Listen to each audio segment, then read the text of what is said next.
Oh my God. I cannot believe that I'm finally sitting here doing this damn thing, because I can't even begin to tell you how long I've been talking about doing a podcast. It was like a mosquito that lived in my head, and it was just like you couldn't swat it away, but I finally had to figure out how to do it.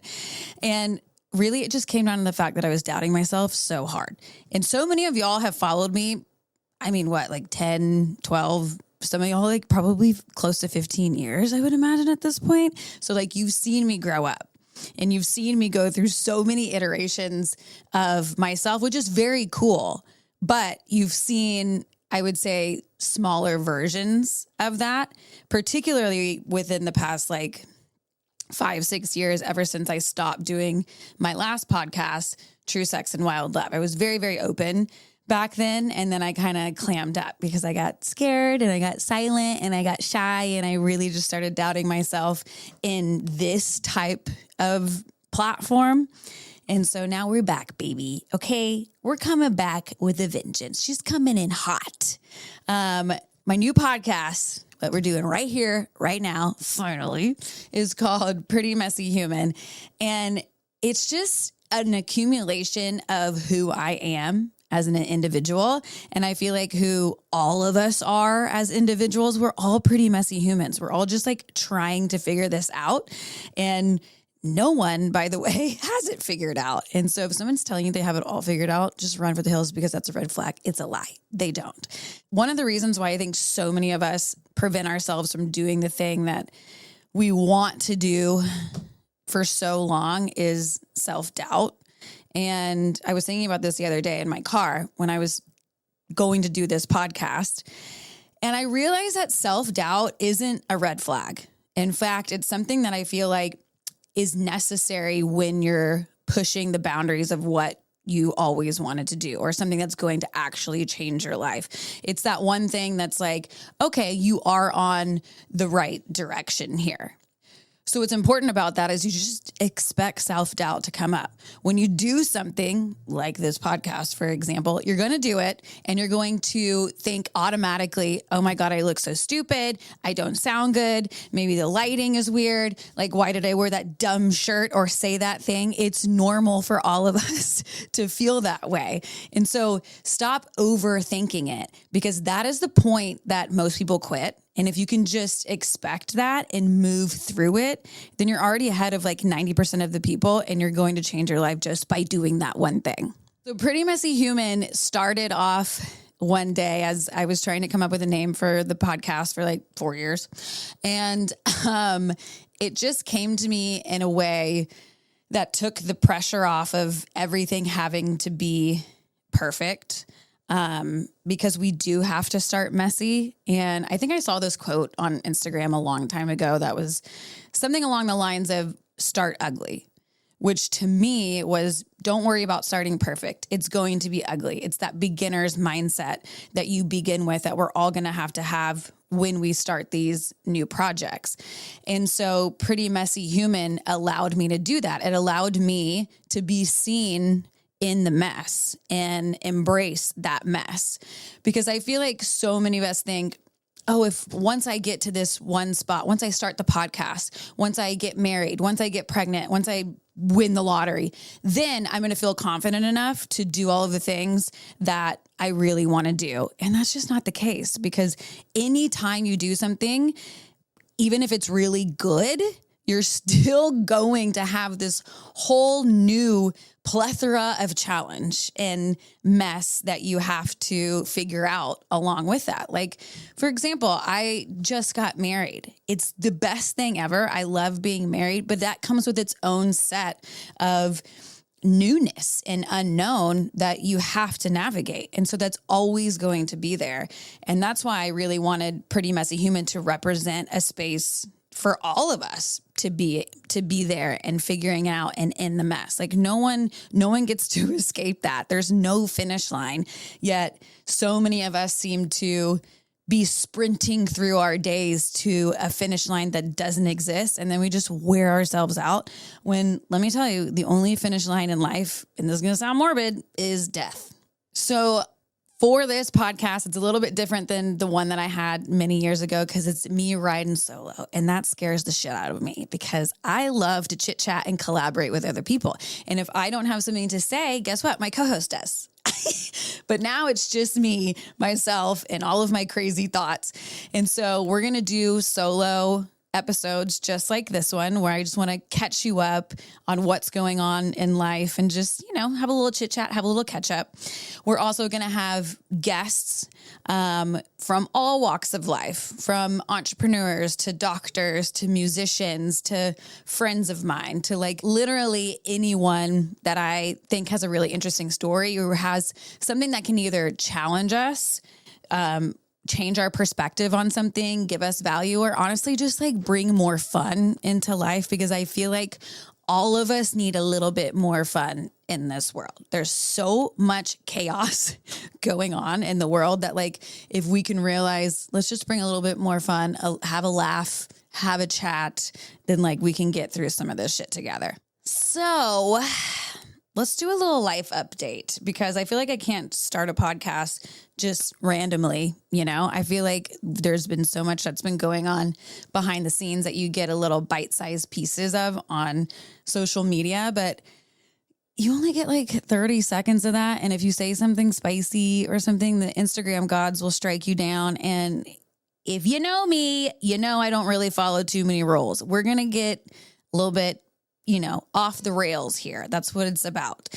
So let's talk about the last 5 years. A lot of people, which I get, okay, everyone wants to know about my big breakup. I get it. And we are going to talk about that. But we're not going to spend a whole lot of time on it because your girl has moved on in so many ways that it almost kind of feels like I'm rehashing it. But that being said, I think it's really important to give a little bit of like my lesson and my side of the story to that, so you can understand where I'm at today and why I feel certain ways today, because it really did shape the woman that you see sitting here now. And this was about 5 or 6 years ago. It was like 30, I was 30 or 31 years old, and I had to totally reinvent my life. I had to learn how to be a woman. I had to learn how to be an adult. From the most basic of things. I didn't know even how to pay certain bills or, get your car registered. Like little things like that. I just didn't know how to do that because so much of that was taking care of it in my relationship that I was in for 8 years, which grateful for. That was really great. I'm not going to lie, but it did wake me up when I turned 31 years old and was like, oh, okay, now I have to like actually grow up. So I went through this huge breakup when I was about 31, and it happened really quickly. We were in this long-term 8-year, very public, open relationship for most of it that was tumultuous. It was toxic. It was all over the place. We had really, really good times. And it's one of those relationships where, you have really good times and then you have really bad times. It's like so extreme. And one thing I will tell y'all, I don't think that's healthy in relationships. Like, at least for me, I don't need the fireworks all of the time, the good, the bad, and the ugly fireworks. I want like a fireplace that just like is on and keeps me warm, and it's not going to blow up at any given moment. You know what I'm saying? So that relationship really did teach me a whole lot about myself. And we will talk more about the open relationship because I know so many people are curious about that type of relationship in general. And I get it, because it's a topic that people either love or love to hate, or just like curious about it because it's different, And the reason I got in that relationship was because I didn't know that type of relationship I didn't know if I could do it or not. I just looked around and the divorce rate was so crazy, and it seemed like people kept doing shady things behind each other's backs, and people weren't being honest. And it was like the old ball and chain as the wife. And I didn't want that. I wanted like a cool, fun, deep, loving relationship. And if this was maybe a way to do that, then I'm like, okay, I'll give it a try. And so we gave it a try. All right. And You can look up podcast episodes on that. There's hours and hours of it out there. But really, I want to get to where we're at now. And we had this amazing relationship that was up and down and all around, taught me a lot, moving on. But I went through that breakup, and it happened in a very soap opera type of fashion. He ended up getting engaged and married to a friend of ours in the group almost instantly, like a few weeks after he said that we were out of alignment for the 17th time. And I finally just didn't fight him when he said that. And it just became that point in my life that was, okay, you have to take responsibility for your life. And one thing I want to say about breakups, which I know for a fact, is that they absolutely can be the most transformational point in your life if you let it. It can absolutely feel like it's going to break you, and it can absolutely feel like it's going to rebuild you. But that rebuilding is where you can reinvent yourself. You can create a life that you've been probably dreaming of since you were a kid or since you were in that relationship. Because here's the thing, like where I'm sitting at right now, I wouldn't be a pregnant, married, happier than ever lady if I didn't go through that relationship. And I always knew that I would look back, even when I was in like the depths of the breakup, I always knew that I would look back and be grateful one day. I just didn't know when that day would come or what that would look like. And I just had to put in the work and the effort to make sure I got to that point. Because here's the thing, I'm not your girl that believes time heals all wounds. I don't. Okay. Yeah, it's going to help, but how you use that time is going to help you heal from that. And if you really put the effort in and realize, okay, I feel like shit right now. I feel like my life is crumbling. And you ask yourself, how can I use that pain to my advantage? How can I use this to help me further myself in my life? And for me, it was going to therapy. It was solo traveling. It was, all kinds of different like healing modalities, breath work. It was certain, diets and cleanses and just anything that I could do to really get to know myself better. I hired a business coach. Like there was so many different things that I wanted to know about myself and rebuild from myself from the rubble that I think all got me to this point today. And so if there's anything that I can say to anyone that's going through like the absolute shittiest part of a breakup is that if you go through that breakup and you really do say, you know what, I'm not feeling this pain just to feel this pain. I'm going to get something out of this and I'm going to come out better. It's going to change your life for the better. You're going to look back and be grateful for the shit you're going through now. So like I said, this was in my early 30s when you're supposed to be married with kids and have it all figured out with white picket fence, and your girl wasn't. I like flip-flopped because I was in that long-term relationship, 22 to 30, basically being married and as like a housewife and having that life. And then I turned 31 and all of a sudden I'm like, well, shoot, I better go do the things that I wish I would have done when I was in my 20s. So the one thing that I always wanted to do since I was a baby was sing. But very annoyingly, also happens to be still to this day my biggest fear. So you can imagine your biggest dream and your biggest fear is not really like a great combination there. So I had to do so much work trying to get over that fear. And I'm not going to lie to you guys, I'm not over it. I'm still terrified to sing. Terrified. Like I have so much anxiety leading up to singing. And then I have anxiety while I'm singing. And then I have even more anxiety. It's like Judgment Day when I get off stage. And I almost, depending on how I feel the performance went, I almost go into this like weird depressive state. It's like not fun for me. But I know that sounds sad.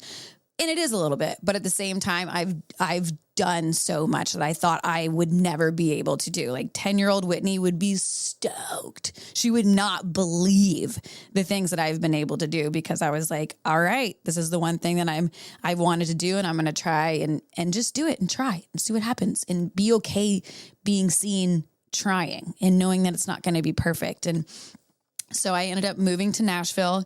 My best friend moved here with me, which was so much fun, by the way. I don't care what decade of your life you're in. If you're single or, something happens, maybe move in with your best friend, because if you're 40, 50, 60, I don't care. It can be so much fun. You instantly have your favorite person around to watch all your favorite shows, to cook meals together, to go explore together. It's like, we don't have to do life alone. We're not even meant to do life alone, guys. Okay. Bring your community in with you. And just because people say that you shouldn't do that in whatever age you are, you're supposed to be living with a spouse, or you're too old to have a roommate, I don't actually believe that. So we moved here and we had the best time, and I hit the ground running. I was like, this is my moment. Okay. And I performed as many places as I possibly could. I went to so many songwriting rounds. I've written so many songs. At this point, I've released, I guess, like 9 or 10 songs, including a full EP. I have another song coming out very soon. And so I really gave my all to that dream. And it's still a part of me. It's still a dream of mine. But I'm going to be really honest, and not something that I've talked about publicly, is that it shifted for me. My priorities of who I am now shifted a little bit. Someone actually sent me a message on Instagram the other day that said, "Why did you give up your music career?" And I said, "Oh, I didn't give up my music career. I actually have a song coming out in a couple weeks, but I have taken a step back because my priorities of what that dream looks like have shifted. And I'm okay with how it's shifted. There's a little bit of grief in that, because I think you plan for so much and you want something to be a certain way so deeply that you will do anything for it. And then life comes at you and you realize that maybe that dream isn't the same, and it's okay for your dreams to shift. You don't have to drive yourself into the ground for your entire life for one dream. You can have multiple dreams, and they can be happening simultaneously, and they can shift all at that same time." So my husband always says, at least in the music industry, you have to climb up through the butthole to make anything happen. Okay. And I'm going to be honest with y'all. I don't want to climb up through the butthole. I am 36 years old. No buttholes are going to be climbed with me. Okay. I have other big dreams and goals, and they don't include big music buttholes.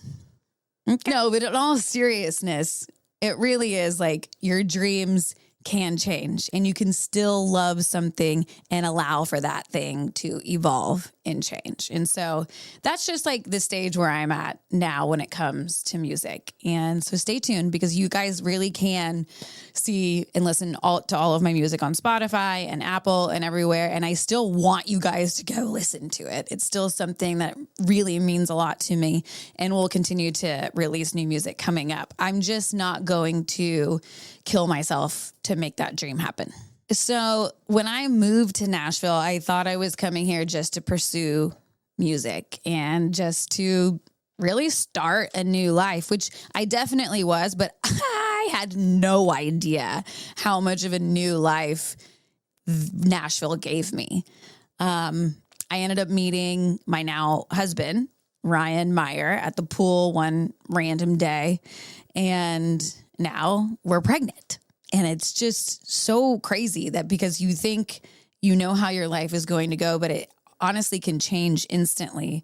And so many of us are afraid of change, but it really can be for the better and exciting in that way. And so when I met Ryan, I wasn't really in a place to be in a relationship, and he wasn't really in a place to be in a relationship, but I knew, y'all.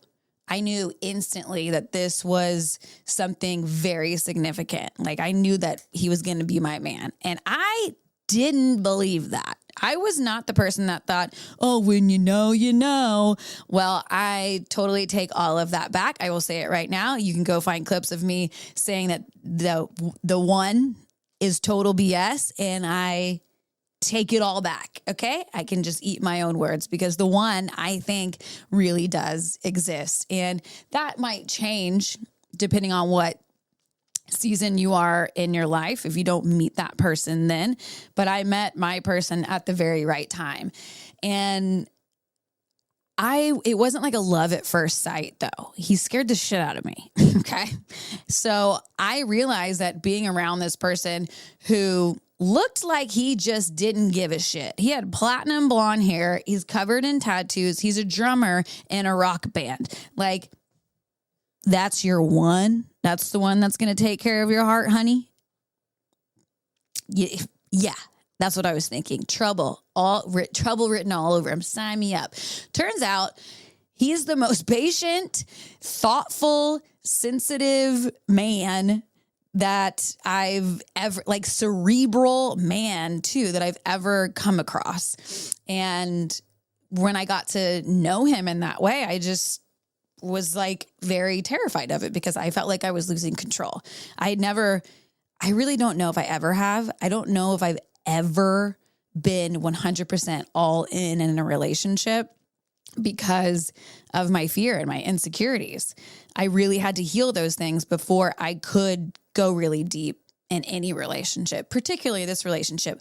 So I put myself directly into therapy. I called my therapist up in 0.2 seconds of meeting Ryan and was like, girl, I got to come in. You got like 15 sessions for me.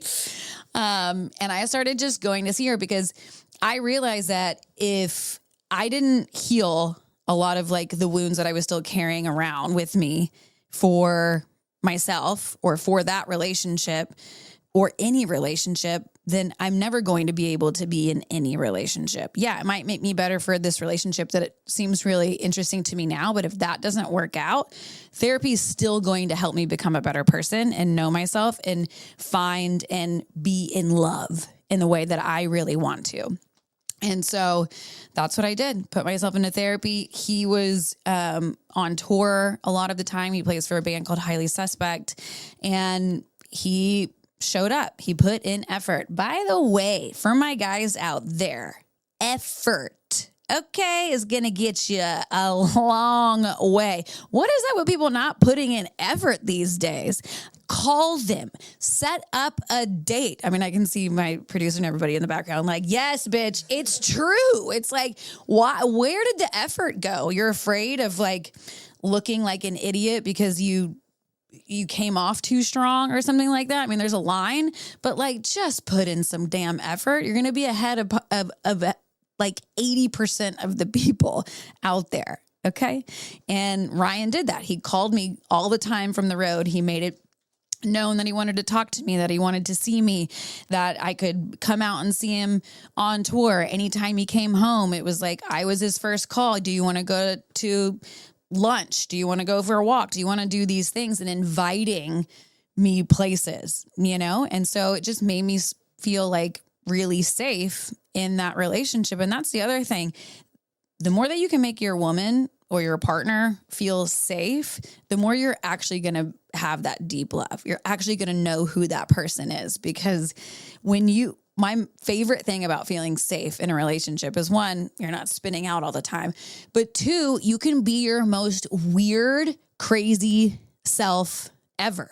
It's just so much fun. You bring so much fun into the relationship. Like, your relationship should expand your life, not make it smaller or quieter. It should bring in more love, more happiness, more joy. It should encourage you to try things that you've never tried before. And it should support you in your biggest dreams and your goals just because they love you. And that's what this relationship really did for me. I didn't think that existed, but it does. And if you're in a relationship to where you feel, man, I just feel like really small. Like, I feel like my world just keeps getting smaller and smaller. I would honestly take a hard look at why. And because there are people out there who will expand your world and who will make you believe and encourage you to try the things that you've always wanted to try. And when and if you fail, they're still going to love you and support you and encourage you at the end of the day. So Ryan and I got married. Oh my God, we only got married like 2 months ago. 2 months ago? That is crazy. Life really comes at you fast. I got pregnant like a week after that, okay? And I kind of feel like it was divine timing a little bit, because I don't know if it was just the universe was like, you're ready, or like my body was just like, okay, you're ready for this. And it happened that way, but I'm just going to go ahead with that. I think people ask a lot of the times, like, why get married? Because so many people already live together. They already act like they're married, so like, what does signing that paper and getting married actually do? And I think for me, it really relaxed me and calmed me and settled me into the relationship. You don't have to be thinking, oh, what if this doesn't work? And what if we don't plan the right wedding and maybe he'll propose? It's just like, no, we chose each other to do this life and we're committing to that. And it just relaxed all the other noise for me that, I mentioned a little bit earlier. It expanded my world, and it really did allow me to dream into who I want to be, the person I want to be, and the partner that I want to be. I love being married. And I feel like marriage a little bit in today's world is getting a bad rep. Like, people are not getting married as often, which is fine. Like, I'm not saying everyone shouldn't get married, actually. But I'm just saying that for me, it's been a very positive experience. Yes, we've been married for 0.2 seconds. I get it. We're going to have challenges. We're going to have all kinds of stuff that comes up. But for me, I think it's just realizing that if you want to get married, you should just get married, because it's a beautiful thing. And people are going to tell you not to. They're going to tell you to do it. This is totally personal decision, up to you, but I am pro marriage. Okay. And if you would have asked me when I was like 19 in my 20s, I would have been like, no, I want to be independent. I want to be calling the shots, doing my own thing. And here I am, trad wife over here. I don't know what happened to me, y'all. Like I said, life really does come at you fast. But if you're afraid of a lot of life's messiness, like when it comes to relationships or chasing your dreams and goals, like, you're also going to miss out on the magic too, because you can't have the magic without the mess. And once you step into the mess, it's not always going to be messy. And just when you step into the magic, it's not always going to be magic. You have to have room for all of it. That's just what life is. And that's kind of why, to wrap this up, I wanted to start this show, to bring it all back to that point, is that we're all going through this crazy washing machine of life together. And I wanted a place to where I could talk about that. You guys could come and hear all about the ins and outs of it and not feel alone. Realize that, yes, we are all a little bit messy. So if this episode can do anything, I hope that it encourages you to just start whatever that thing is. Start ugly, start messy. Use this, me sitting right here in front of the mic. I'm sitting in self-doubt currently. I might seem like I am confident right now, but I'm telling you, I'm not. So I'm going to think about this when I get out of the room, and I'm going to analyze, and I'm going to break myself down about how I could have done better. But I want y'all to take permission to be like, okay, Whitney's sitting behind the mic and she's doing it and she's feeling all of these things. I can do that too. So just like I forced myself to come sit down here because I was tired of my own bullshit, you can do the same. And we have so many more episodes coming up. So thanks for the catch up. This has been really fun. And if you liked the episode, please go subscribe, comment, let your girl know, because like I said, I'm sitting in self-doubt. I need the compliments. I need the encouragement. You can check me out at Wit and Love on Instagram, all social media platforms. Can't wait to chat some more.